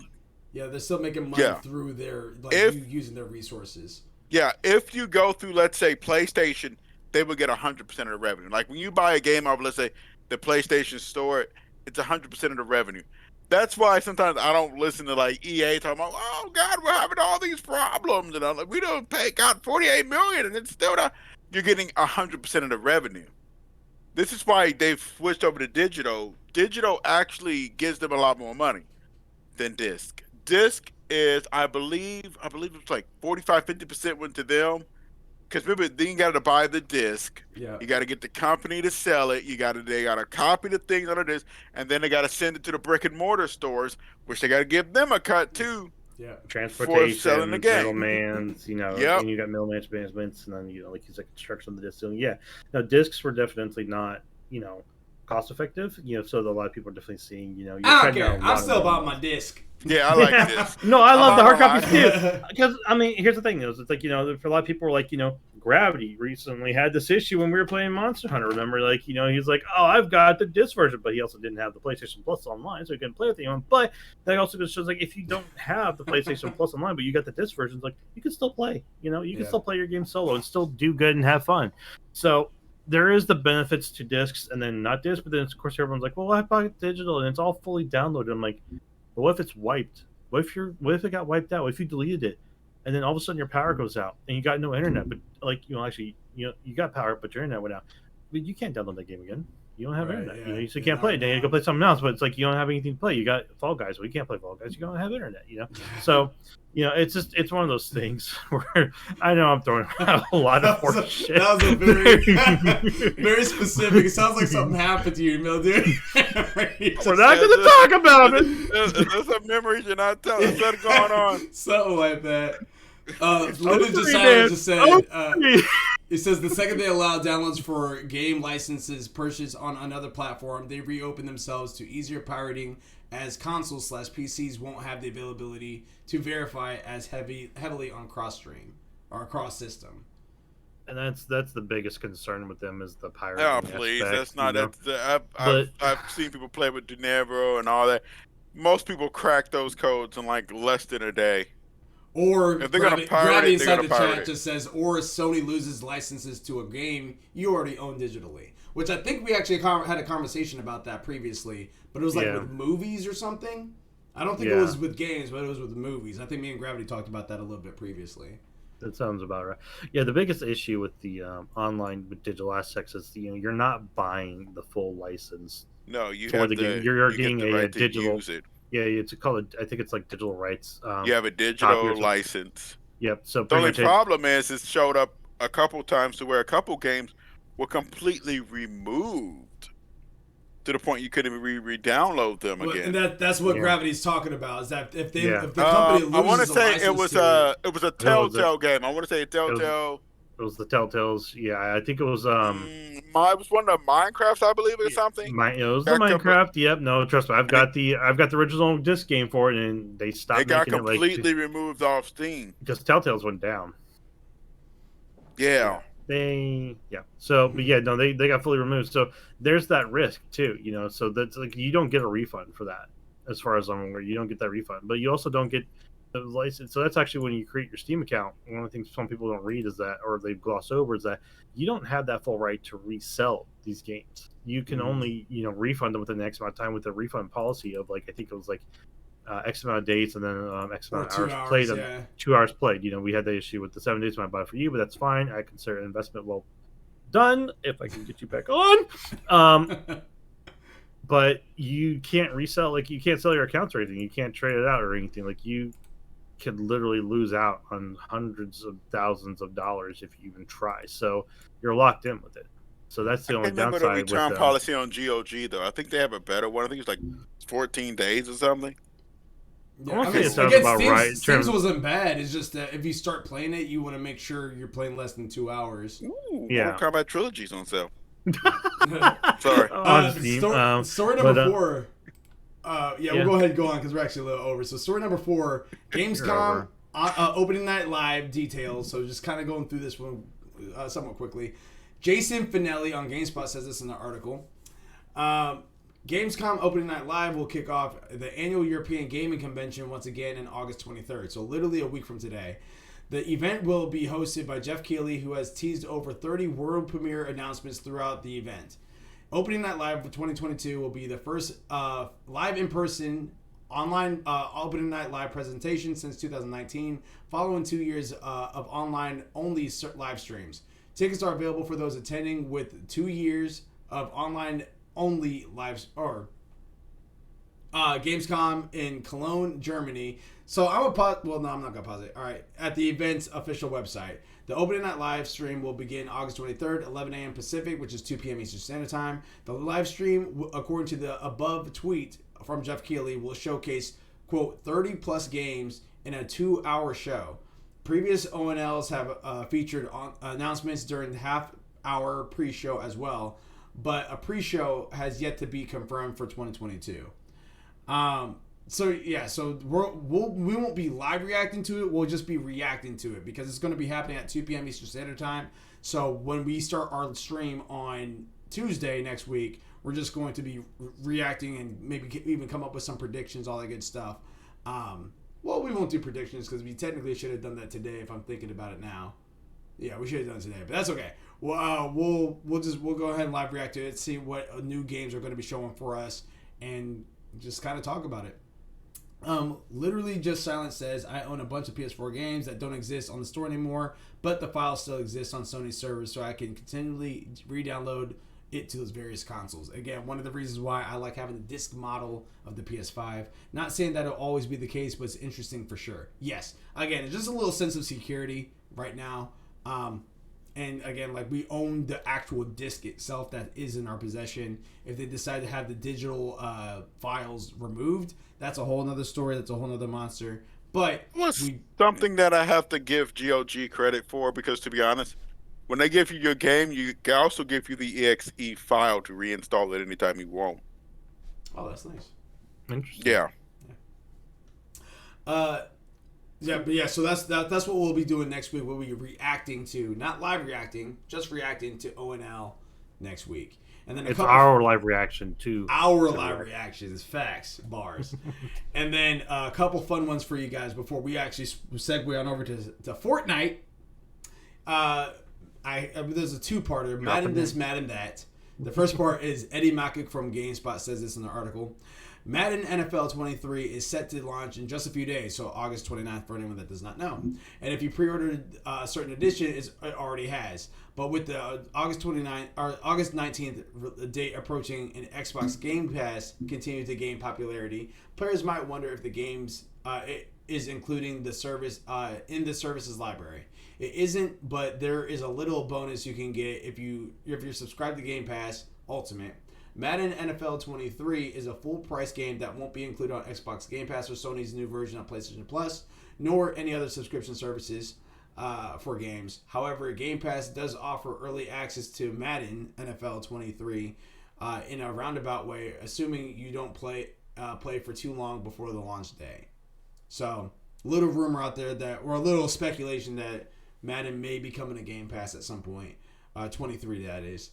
And then the Madden that portion, Mark Delaney from GameSpot also says this. Madden 23 is out in a week, and it's one of the biggest video games of the year. That speaks to the continued influence of and size of football fandom, and players eagerly waited each year's new game release to see what's new players and try out new games, mechanics, and modes. The modes in Madden 23 look familiar this year, albeit with one big change coming to one of them, and there are some major on-field overhauls via Field Sense system. For more on that, plus details on the game's pre-order option, franchise mode, details, and more, here's everything you need to know about Madden 23. Release date, August 19th. What's new? Field Sense, an overhaul several of games' on-field mechanics. New tackle animations and logic have redressed the play-by-play nature of the sport, while punch-out fumbles and more game tackles are meant to bring added aggression to the game, which EA is collectively calling the hit everything feature. There's a franchise mode and a face of franchise mode, which is pretty much the campaign mode for Madden. And then the last little fun one out there is PSVR 2 details. So Raul Landeverde from Game Rant says this in the article. PlayStation VR brought virtual reality gaming to a large audience on PS4, and PSVR 2 aims to be a major step forward for Sony's VR efforts. PSVR 2 brings multiple improvements to compete with the latest technology found on VR headsets, and Sony plans to release many new VR games. Some of these new PSVR 2 games may support local multiplayer according to the new patent. Sony refers to PSVR 2 as the next generation of virtual reality brought forth through the power of PS5. The PS5's capabilities allowed PSVR to support 4K HDR visual with up to 120 frames per second. High resolution gaming through PSVR 2 is possible through the headset's two 2000 by 2040 OLED displays, which delivers roughly 4 times the display resolution generated by the original PSVR headset. The new headset is paired with the new PSVR 2 Sense controllers to deliver a DualSense-like experience for virtual reality. Many new games will release with PSVR 2, including Horizon Call of the Mountain and PSVR 2 version of Resident Evil Village. So, if you guys are interested in PSVR 2, it looks like there's a possibility we might have local support. And as we were joking off stream, Mildewy Carrot was pretty much saying don't do Mortal Kombat with your son or daughter nearby because you might knock them out. That will be. Oh no, I was just saying I don't want co-op capability of PS VR when on there, like you got these Tekken and Mortal Kombat games. Like it's like, oh, like come on, bro, let's go and play. We're playing Tekken. I don't wanna. Well, imagine playing Street Fighter Hadouken your guy next to you. No, I'm actually worried about Mortal Kombat. I took her down. Finish him. Oh no, Daddy. Like it's like it gives a whole awful meaning to family night. I can see it right now. Like right there's just like finish him. No, Daddy, no. Yeah, I can see it being it could be bad. Like you're definitely like they say to give you like space like I think it was like 4 or 5 feet between your TV and you or something and other stuff. I'm like you're gonna need about 6 to 7 feet between each person with a glass barrier between you. before like you do this, because like I can definitely see someone like forgetting where they're at, and next thing you do like high kick. Ah! Yeah, that's how goes grandma. I definitely give a shout out for the sub right there. Literally just silent. I appreciate you, man. And as a reminder for anyone that's out there, if you guys have Amazon Prime, if you guys have a Twitch account, if you guys combine them together, you guys can actually get what is called Twitch Prime. And you guys can get a free Prime subscription to any Twitch platformer. If you guys want to use it for us, we greatly appreciate it. If you don't want to use it for us, perfectly fine. But I would encourage you guys to use it for another Twitch streamer out there. Literally just silent says, you die in VR too, you die in the real world. Very Sword Art Online type of stuff right there. So yes. Oh man, I'm looking forward to all of this for sure. But this Thursday, just a reminder for anyone that's watching right now, there will be no SIN segment. We're not doing a strength in numbers this Thursday, as a few of us have prior obligations for that evening. So we will resume SIN next Thursday, which is the 25th, and then the 27th is our scheduled 9 to 5. So we will determine what game we're going to be doing then, and we're going to do our 9 to 5 segment of a new game that we haven't played before, or barely played, and give you guys our thoughts about that. So be on the lookout for all of that. And of course, like I said before earlier, next Tuesday we're going to be reacting to ONL. Before we officially leave here, do we have any predictions of when the PlayStation Showcase is going to happen? No. Don't know. I'm seeing a lot of speculation that I guess it's going to be the new normal for Sony to have theirs in September. Well, I got an idea of a game they can show off in September. What? Starts with an S. Starfield. Does it have a second word that starts with an H? If you're talking about Spider-Man for PlayStation, then yes, I could see Spider-Man 2. Yeah, sure. Actually, I was gonna say, I think that there's a second word involved that starts with an H, Malachi. That game. Come on, you know who you're talking to here. Speaking of 9-ball, we definitely need to get Gravity and the crew back on for some Phasmophobia. Oh yeah, they're starting up. They might be doing a custom. I just seen that they're going custom difficulty soon. Yep, you can craft your own difficulty, so you can really say, "Let's go, YOLO." There you go. And for anyone that is watching right now or listening, the game he's talking about was Silent Hill. That's the game. Yeah. So he obviously he would love to have that, and we'll have to see if Kojima Productions would have a hand in that at all. Toonami would give it away to somebody. All right, ladies and gentlemen, that has been episode 30 of season 2 for ALWT Things Gaming. We appreciate you guys. We love you guys. Again, nothing this Thursday, nothing this Saturday. We're going to regroup on ONL next Tuesday, 6 p.m. Eastern Standard Time. Make sure you guys are following us on social media platforms. Just type in ALWT Gaming. Pretty much anywhere we should pop on up if we have a platform on. If we have an account on that platform. If you have a hard time finding us that way, type in At Least We Tried Gaming, because At Least We Tried. I am Flash36. This is Mildew Carrot. This is It's the 9-Ball signing off today. Until next time, everybody. Control Alt. Complete.